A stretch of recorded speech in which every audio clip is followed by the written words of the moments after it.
يا مساء الفل على احلى متابعين. احلى اخوات في الدنيا، عاملين ايه؟ وحشتوني، يا رب تكونوا بخير. لايك وشير وسبسكرايب للفيديو، ما تنسونوش باشتراك في القناه. ويلا نبدا الفيديو ونسمي بسم الله كده. ويلا هنعمل ايه؟ بدأنا نوفر. الدنيا غالية، الحال بيجي غالي جدا جدا جدا جدا، خمسة جدا. انا كل ما اروح اجيب ابريل بيقول لي 25 35 40. بقول له ارقام مغوله، اللي هو كنا بنجيبه ب 30 زمان ب 60 و65. طب انا هعمل ايه؟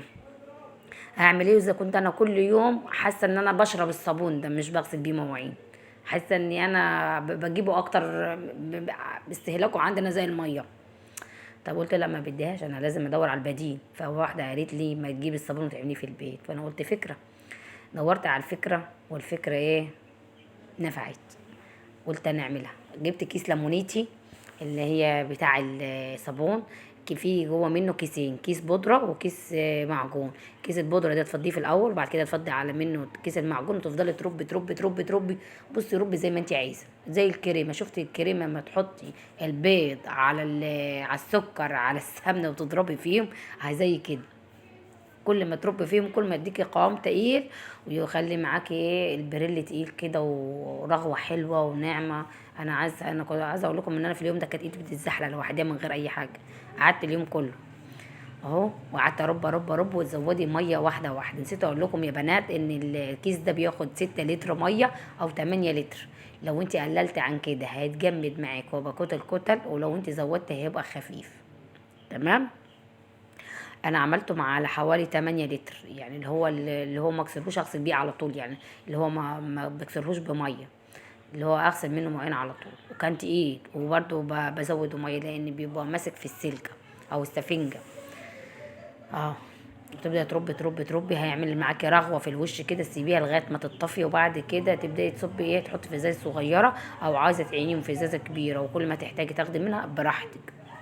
بس اهم حاجه لما تحطي الميه تفضلي تعملي زي ما انتي. في ناس بتعمل بعصايه المكنس، عايزه اقول لكم ان انا ما عرفتش اعمل بيها. فجبت المضرب اليدوي ده وفضلت اضرب بيه، بتاع زي كاني بعمل بيض. اه. كيس البرسيل ده بعيد عننا خالص، ده هو انا حاجات كنت جايباها جنب الكيس بتاع البريل، والعيال طلعوها يعني. جبنا الجمعه وجبنا الازازه بتاعتنا. مراتي بتقول لي عبي يا ماما، فقلت لها الرغوه هتخلينا مش هنعرف نعبي. قالت لي عبي الازازه دي بس عشان نغسل منها المواعين، لان احنا محتاجين بريل عشان نغسل مواعين ونعمل اكل. لان ده كان في بدايه الفيديو، يعني كان في بدايه اليوم. فانا مليت الازازه دي ورحت غسلت المواعين منها. وهتشوفوا الالومنيا لمعت ازاي معايا في الفيديو، في نفس الفيديو. عشان بس تعرفوا ان انا بجيب حاجات اقتصاديه وسهله وسريعه وحلوه، وفي نفس الوقت رخيصه. يعني مش بضحك عليكم ولا بعمل فيديوهات كده وبس. يعني انا استفدت ان انا جبت بريل ووفرت. فقلت اخليكم ايه، اعرفكم الفكره دي، ممكن تحبي توفري وتستفيدي. بصوا البنات بياخدوا الرغوه كده اللي على الوش بيلعبوا بيها، والرغوه اللي على الوش دي اصلا بتزحلق. يعني هي اساسا رغوتها شديده. عايزه اقول لكم ان انا لما بيبقى في بقعه في الهدوم، في هدوم مريم او مارسكا، او انا بقعه من المطبخ، بحط عليها بريل واغسلها بتطلع البقعه على طول. يعني مش زي برسيل جيل ولا البرسيل العادي. لا، البريل ده سريع، سريع في ذوبان البقع. اه. خلاص احنا قلنا نعبي ازازه، وبعد كده بقى نعبي الباقي. عشان النهاردة عندنا أكل، لازم نعمل أكل سريع. عشان في 2 هيجوا يتعشوا عندنا، فلازم أعمل أكل بسرعة. عشان لما يجوا مع جوزي هما جايين من الشغل، لا الأكل جاهز، مش هيستنوني لغاية ما أجهز. اه.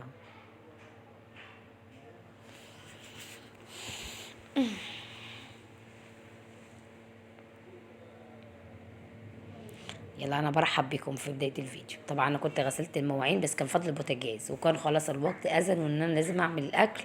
اي نعم الاكله بتاعتي سريعه ومش بتاخد وقت، بس ايه اللي هو عايزه انجز. طب هعمل الاكل وبعديها اصل البوتاجاز هيفضل نظيف، بدل ما ببوظه في الاول واطبخ وبص تاني. لا، نعمل الاكل الاول وبعد كده ايه، نشطب باقي المطبخ. كده كده ان احنا هنعك في المواعين من طول بنطبخ، فخليها بقى المواعين التانية. عندي معلقتين سمنه بلدي، وعندي نص كيلو فريك. انا كنت ناجعاه كده حلو، فريك بلدي حلو وحتى لونه اخضر.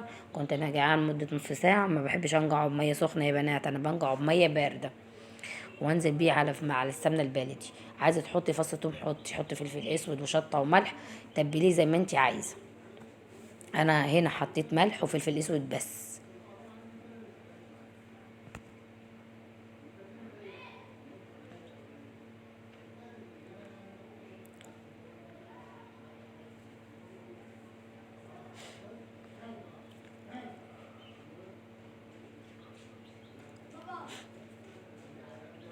اهو حطيت ملح.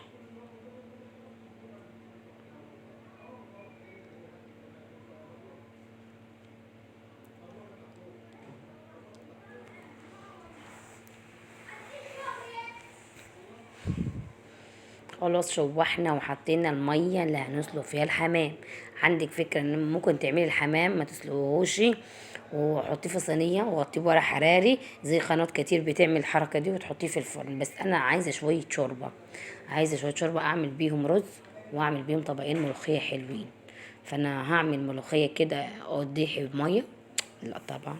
فقلت خلاص انا هسلقهم وبعمل ايه شويه رز كده ايه بالمرقه بتاعتهم. واللي طلع كنت مطلع جوزين حمام لقيتهم مش هيكفوا، لاني انا والعيال وجوزي ونفرين تاني. فقلت لا، طلعت فوق كده نجيت اكبر ديك بلدي من باقي اللي ماتوا يا جماعه.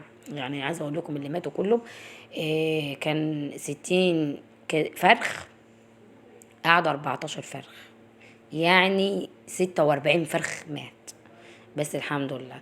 ده اللي نفدوا منهم الديوكة، لان هو الديك كان كبير ومناعته قوية شوية، فهو اللي نفد منهم من البرد. كان البلينة كانت ضعيفة، فكانت بتنفش ريشة بتنفش ريشة ومنجرة في الأرض والتانية ما تموت مكانها. ده مش مرض، هم بردوا مني. عشان بس الناس، في ناس قالت لي ده الشوطه ومش الشوطه، لا، هم بردوا مني، لان دي لو الشوطه كان مات كله. هو بالفعل مات كتير مني لان كله برد. كان المفروض ان انا كنت انور لهم لنده صفرة كبيره او اقفل لهم المكان، بس هي عامل بالشتاء في يوم وليله فاخد كله. هو كان البرد متمكن منهم، في كانوا بيعملوا صوت خشفره، فكانوا كل يوم بيموتوا 10 20 وهكذا لغايه ما جوزي لمهم كده في شوال ورماهم. والحمد لله يعني هم دول اللي نفدنا بيهم. فخلاص طبعا هم مش هينفع يقعدوا ولا بيضوا، هم تقريبا فيهم 3 بلالين، طبعا مش هخليهم لوحدهم. جوزي قال لي اكليهم علف وسمنيهم واذبحيهم، قلت له هو ده اللي هيحصل. يعني هم دول اللي نفدت بيهم ال 14 فرخ، وقعوا عليه ب 800 جنيه. لان انا كنت دايبه الدوره من اولها ب 800 جنيه، صرف عليا دايبه ال 60 كتكوت ب 350، وجبت شكاره علف ب 450، شكاره علف نامي بادي ب 450 اللي هي الناعمه. ودوا تحضين وتعب شهر ونص، يعني كلفت حوالي 800 جنيه وزيادة كمان. بس الحمد لله هم دول نفدت بيهم. يلا بأقل بأقل المكاسب. هنا حشيت الحمام. ولما تيجي تحشي الحمام ما تمسكيش الحصلة اللي هي الجوزة، اللي ما تحشيهاش من الرقبة، هتتفرتك منك، وهتيجي ما تحطيه في المية هيطلع.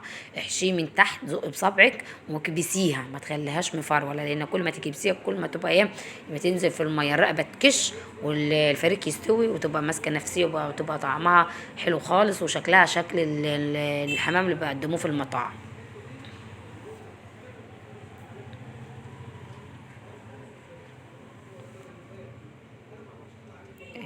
هو ده ايه من عينة اخواتهم. بالهنا والشفا كل اللي اكل لقمة. ويا رب يا رب يدعي البيت كده مفتوح بحس جوزي وده اجل واجب انا بعمله مع ضيوفي. يعني اي حد بيدخل عندي سواء قريب ولا غريب، ده اجل واجب انا ممكن اعمله. طلعت عيش بلدي من اللي بعتهولي حماتي، انا كنت خابزه وحاطه في الفريزر، بس العيش ده كانت بعتها حماتي، فانا طلعت منه وقلت اجمره يعني في فرن بوتاجاز. طبعا المرقه بتاعتي يا بنات بتاعت الحمام تحس الشوربه بتاعتها خفيفه مش دسمه، فانا هحط مرقه عشان الشوربه تطلع دسمه وحلوه شويه طعم المرقه يبقى فيها. وحطيت طماطميتين وحط روزماري وورق لورا وفص حبهان وملح. ماشي اهو، فص توم وحبه، كل التوابل اللي عندي احطها. وفلفل اسود. عندك عود قرفة حطي، انا كان عندي بس انا عارفة ان الحمام مش هياخد وقت في السوا، فانا ما حطيتش قرفة نهائي. حطي القرفة ممكن مع الدوك رومي، فراخ بلدي، لحمة، عيدي طعم بصراحة للشوربة. واوعي تحطي قرفة ناعمة، هتغمق لك لون الشوربة وهتبقى عاملة زي شوربة العدس البني. قبلها بيومين يا بنات كنت عامله ايه، كنت عامله كشري مصورتوش عشان بس متعرف ان انا مش بصوره كل حاجه. فاتفضل طبق، وجوزي جه بس ما كانش حاج لسه جه معاه، فقال لي جعان، قلت له هسخن لك طبقين الكشري دول كلهم لغايه ما اخلص الاكل بسرعه. ادي شايفين الالومنيا يا بنات اللي انا غسلتها من البريل اللي انا عملته بتلمع ازاي، بامانه بامانه، قوه الليمون فعلا. وهنا كنت خرطت قرطفت الملوخيه وحطيتها زي ما هي ورق، وحطيت لها ربع معلقه بكربونات صوديوم، ربع معلقه كربونات صوديوم بتخلي الخضار بتاعها يزيد وتخليها ناعمه معاكي لما تيجي تفركيها. يعني انا الملوخيه بعملها تقريبا كل اسبوع، مش بخرطها. يعني انا كنت بخرطها الاول بعول همه، ما كنتش بجيبها بسبب الخرط، لان المخرطه عندي حاميه جدا وكانت بتعور لي صوابع اما بغسلها ولا امسكها، كنت بخاف منها خالص، فما كنتش برضه اطلعها من الدرج نهائي. لكن انا من ساعه ما عرفت الطريقه دي وبقيت احط ربع معلقه كربونات صوديوم، وتقطفيها. وما تجيبي بنات الملوخيه هاتي الورقه الناعمه، ما تجيبيش الورقه الكبيره اللي هي الورقه الصغيره، تبقى طعمها لذيذ وخضرة وما فيهاش عروق كتير، يعني بتطلع معاكي طعمها حلو خالص وبتبقى خضرة زيادة. لكن الملوخية اللي فيها عروق وتلاقيها مزهرة فيها زهور، اعرف ان دي مش هتطلع حلوة نهائي. اهي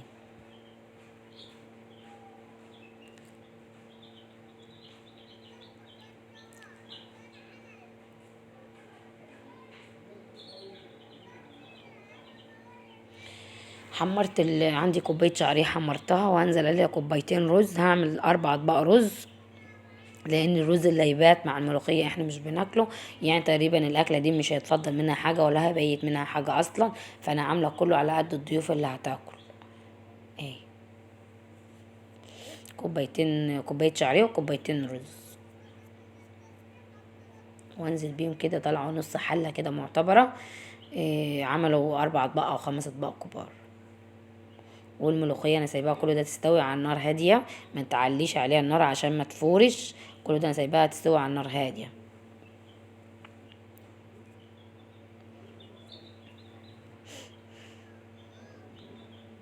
والرز يا بنات من طول غسلها، يعني لو نضيف حطيه على طول، لو من طول انت غسلاه لازم تنشفيه، يعني يا دوب ما تزودوش على الشعريه وتروح مزوده شوربه يعجن، لازم تنشفيه قبل ما تحسيه كده بيحصمل، يعني تلاقي الرزاية كده نشفت وخلاص هتحصمل هتخشول في الحله، زود الشوربه على طول او المرقه اللي هي عندك، زوديها على طول، ما تخلوش ينشف زياده، لان ينشف هي مهما يستوي يبقى فيه نسبة قرشان.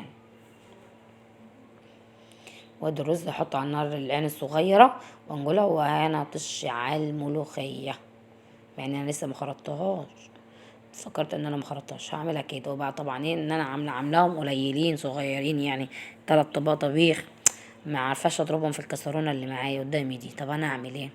قلت لا ما بديهاش، انا هفضل اعمل فيكي تنططي لي من بره، انت عايزه حاجه كده يكون ودنها الخلق بتاعها ضيق ويعرف يحكمك. فقلت لا ما بديهاش، جبت اللبانه ورحت دايرام في اللبانه، ادي اهو. بصوا يا بنات انا حطيتها في اللبانه، شايفين القوام بتاعها بقى عامل ازاي وماسكه نفسيها. بس كده هعمل لها الطشه وكده يبقى معانا الملوخيه جهزت. الملوخيه الصراحه كانت طعمها حلو حلو، يعني عايزه اقول لكم ان حبه الاكل الحلوه دي ما تفضلش منها حاجه، الحمد لله كانوا حلوين واتاكلوا في ساعتها. نحط معلقتين سمنه بلدي الحلوه معايا، والسمنه قربت تخلص وقريب هكلم ام احمد، يعني تقريبا احنا داخلين على صيام، يعني على اخر الشهر ده اخر 11 هنصوم، فانا مش عارفه هجيب دلوقتي ولا هجيب قبل العيد لان احنا داخلين على صيام. فانا قلت لا ما بداش كل يوم، الدنيا بتزيد وبتغلى، فانا هجيبها واخليها في الفريزر عندي وهعملها وقت ما انا اكون عايزه اعملها. يعني مثلا ممكن اجيب 10 كيلو، 5 كيلو، 15، لان سمنة الشتاء ممكن تخزني الشتاء كله الصيف كله السنة كلها. انا بجيب الصراحة سمنة الشتاء دي انت مغمضة عينيكي تقعد معاكي السنة بطولها، ما بتمررش، ما لونها ما بيغيرش، ما بتريمش. حطيها في صفيحة وحاجة ألمونيا، اهم حاجة ما تحطهاش في حاجة بلاستيك، لان الحاجة البلاستيك بيفوح في ريحة الحاجة. فحطي السمنة البلدي تتخزن يا اما في ألومنيا او صفيحة، صفيحة بتاعت عسل، بتاعت رز، بتاعت سمنة هولندي قبل كده. يعني أنا عندي الصفيحة اللي هي ال5 كيلو، بخزن فيها على طول، بخزن فيها السمنة اللي هي الشتا كله على طول، ببقى حاطاها في الصفيحة دي، بعينها فيها وبتقعد معايا الشتوية بطولها. هنا عملنا الطشة،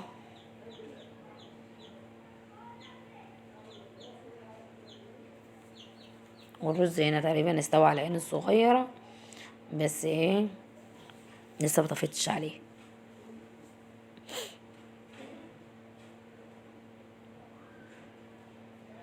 وادي الطشة، وهننزل بالباقيين على حبة الشوربة، مش كلها، ايوه هنزل بالباقي، احطهم على حلة، على شوية الشوربة كده، عشان اللي يشرب شوربة يبقى فيها طعم كده من الطشة والسمنة البلدي، لان الشوربة مش دسمة عندي.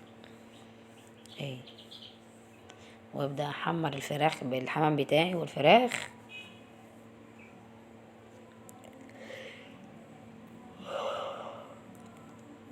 شايفين الملوخية مسكت نفسها ازاي واللون الخضر بتاعها زاد. وادي الرز استوى، شايفين مفلفل وطعم فرفر كده. هروح احمر بقى.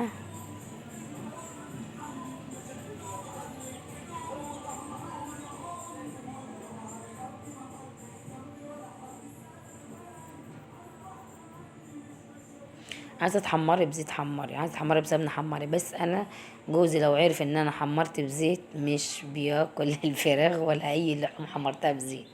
فانا عشان للامانه بحط سمنه، وعشان هو هيشوف الفيديو برضه، لكن هو لو مش هيشوف الفيديو انا ممكن احمر بزيت. احط الحمام اه على كده ما الطاسه شالت. موصيه بنتي شغاله في شركه، ثواني، شركة الحل اسمها ايه، سافلون. إيه، شركة سافلون دي شركة معروفة في الجرانيت والسيراميك والحاجات دي. فقلت لها هاتيلي طقم طاسات، شركة من شركة سافلون. قالت لي حاضر، من ما اجيبهم لك، يعني هي شغالة تبع الشركة. فقالت لي من ما تنزل موجودين، من ما انزل العزبة هجيبهم لك، وهكلمك على الواتس واعرفك سعرهم كام واللون اللي انت عايزاه ايه. فان شاء الله قريب، يعني انا اخترت اللون، قلت لها انا عايزاهم ازرق، وقالت لي على السعر، وان شاء الله هجيبهم قريب وهوريهم لكم.